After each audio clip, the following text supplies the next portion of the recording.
Well, welcome back, everyone. We have Dan Hodges here from Johnny Appleseed Parks, and of course, we're going to be discussing a certain animal today. I bet you can't figure out which one it is. Can you guess? Oh, deer. Yeah.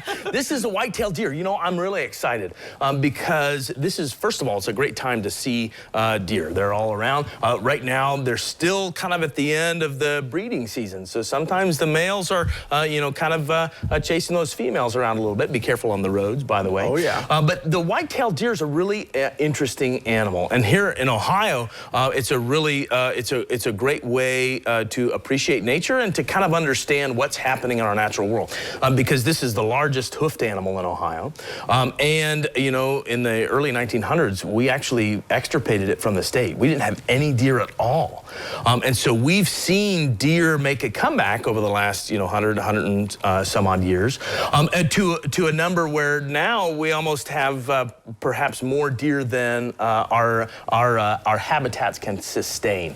So I think it's interesting. We just kind of finished up the last of the gun season for hunting deer here in Ohio. We still have a little bit left of bow season, but this is a great way that you know, we're participating with sportsmen to manage the deer population here in Ohio. So we've got all these animals, and we hunt them at specific times. It's great to have you know, places like Ohio Department of Natural Resources managing, you know, kind of making sure that we don't extirpate them again, but you know, continuing to have a really cool animal on our landscape. Of course, they're out right now doing trying to do one thing. What's that? Let's make a baby. I brought a little baby. Look at this little baby here. And this is the goal, right? And that's why we have hunting season at the time that we do, so that we're not interfering with you know, mothers and their babiys. So there's lots of, you know, it's not just, you know, we're not going out to kill Bambi. There's lots of thought and real science that goes into sort of what we're doing and why.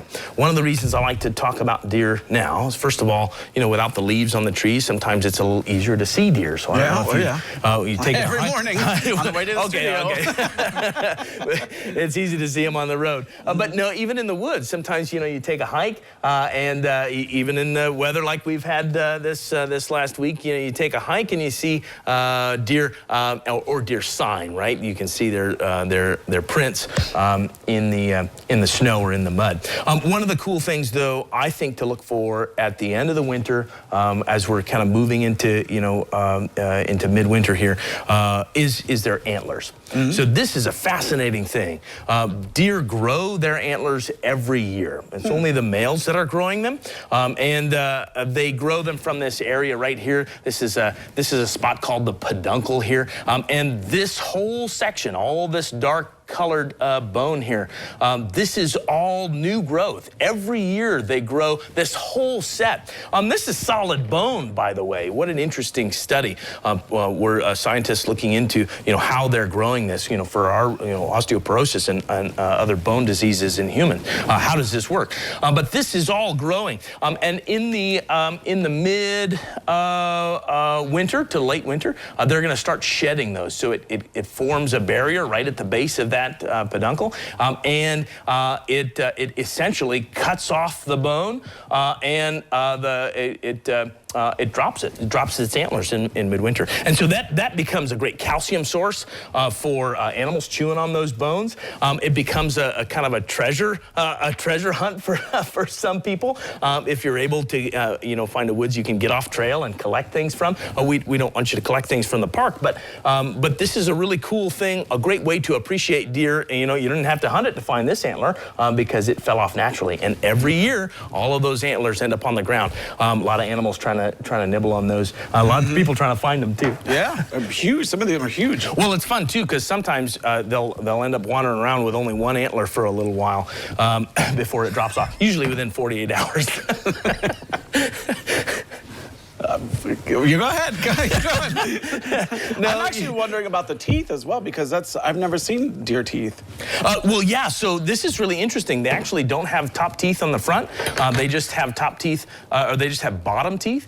So they're doing a lot of ripping of vegetation, and then most of their teeth are molars, right, because they're chewing things. So they're stripping bark and buds here in the wintertime, and they can do a lot of damage to plants. That's one of the reasons why having too many deer is perhaps a negative thing. because they're great herbivores. They're big. They take a lot of energy, and they're chewing up a lot of those plants and buds from low shrubs and trees as they move through the landscape. So what an interesting animal. Great herbivore, great Ohio animal, and really cool animal to highlight here in the wintertime. All right, well, Dan Hodges, thank you for joining us today, explaining all about the deer. Did you enjoy the presentation? Yes, he did.